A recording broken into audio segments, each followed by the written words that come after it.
This podcast is sponsored by the book, The Concept, A Critical and Honest Look at God and Religion, by Bo Bennett.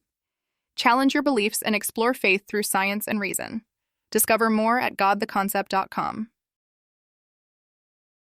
All right, so we're diving into some pretty interesting stuff today. Yeah. We're looking at, that letter in the Bible, Second Thessalonians, Oh, okay.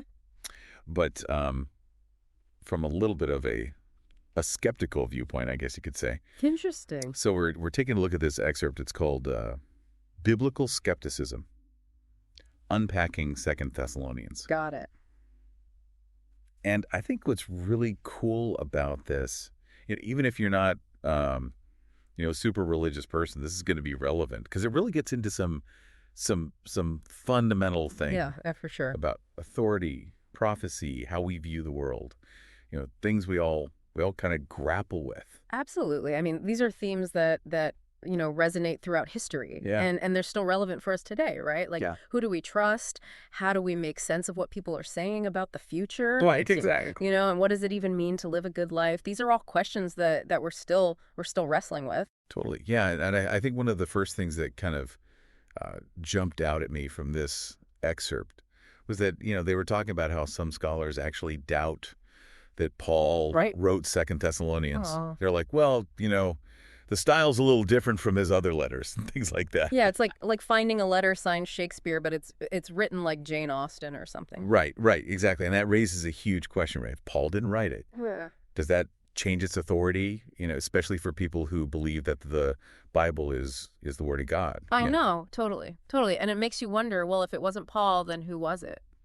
Right? Right. And what were they trying to achieve? And what was their agenda? Exactly. Yeah. So speaking of agendas, Okay. one thing that this letter seems to be really focused on is the end of the world. Oh, yeah, the apocalypse. The apocalypse, yeah. Big topic. Yeah, and it seems like, the folks in Thessalonica were kind of anxiously waiting for Jesus' return. Right.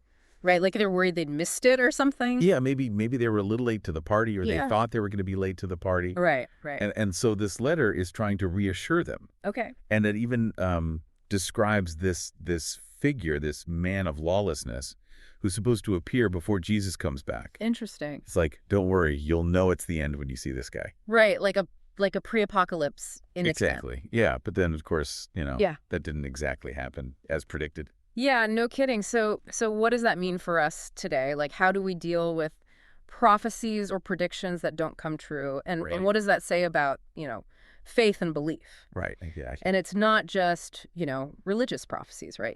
It's everything. Right. Economic predictions, political predictions, even personal predictions that we make for ourselves. How do we deal with it when those things don't pan out the way we thought they would? Yeah, it definitely makes you think about, like, how seriously we take predictions. Yeah, exactly. All right, so kind of shifting gears a little bit. Okay. There's this verse in Second Thessalonians that basically says, if you don't work, you don't eat.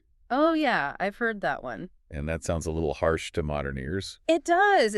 Especially today when we talk a lot about, supporting people who can't work for whatever reason. Right. Whether it's disability or just, circumstances beyond their control. Right. It really highlights how our values have changed over time, right? Yes. What might have been considered common sense back then, sounds pretty callous today. Definitely. I mean, we have things like social safety nets and disability support now. Right. We recognize that there are systemic issues that can prevent people from working. Totally. Yeah. And I think it challenges us to kind of re-examine our own assumptions about work and responsibility. Absolutely.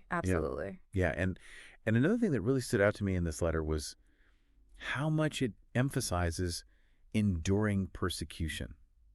It's almost like wearing your suffering as a badge of honor. Right. Like proof that you're on the right side. Yeah. It's interesting, though, because that kind of thinking can lead to a persecution complex, can it? Oh, yeah. Where people see any disagreement or criticism as an attack on their faith. Right. Instead of just, a different point of view. Right. And I think that can make it really hard to have constructive conversations about different beliefs, whether it's religion or anything else. For sure. Yeah. And I was also thinking about this, and I don't know if this is like reading too much between the lines, but Go ahead. it seems like this really intense focus on the apocalypse Yeah. could maybe lead to people devaluing things like scientific progress. That's an interesting point. Like if you think the world's about to end, Yeah. why bother with long-term solutions to problems like climate change? Right. Right. Why bother with anything, Yeah. really? Yeah, brother. The excerpt doesn't explicitly talk about science and the end times, Right. but it definitely makes you think about how those beliefs might affect our priorities. Yeah, absolutely. Like, would it make us more focused on, the immediate, the spiritual, Right. preparing for the afterlife, Yeah, and maybe less concerned about what happens here on Earth in the long run? for sure. And how do we balance those different ways of Sure. looking at the world? Exactly. It's a tough question. It is. It is. And it's really interesting because this whole excerpt is really kind of pushing us to think critically Yeah. about these ancient texts. Right. Not just accepting everything at face value. Absolutely. To really engage with them, to question them, to try to understand them in their historical context. And they even recommend this book by Dr. Bo Bennett Oh, yeah, I know that book. on critical thinking skills, It's a good one. which I think is really cool, like a nice Yeah, definitely. little takeaway. Yeah. And ultimately, I think this all comes down to one big question. Okay. If parts of these ancient texts seem open to interpretation, or maybe even outdated, Yeah. how do we approach them in a modern context? Right. How do we find meaning and relevance without imposing our own biases Right. or ignoring the historical context? Yeah, that's a good question. It's a question that's worth thinking about. Definitely. So, yeah, I'll leave you with that.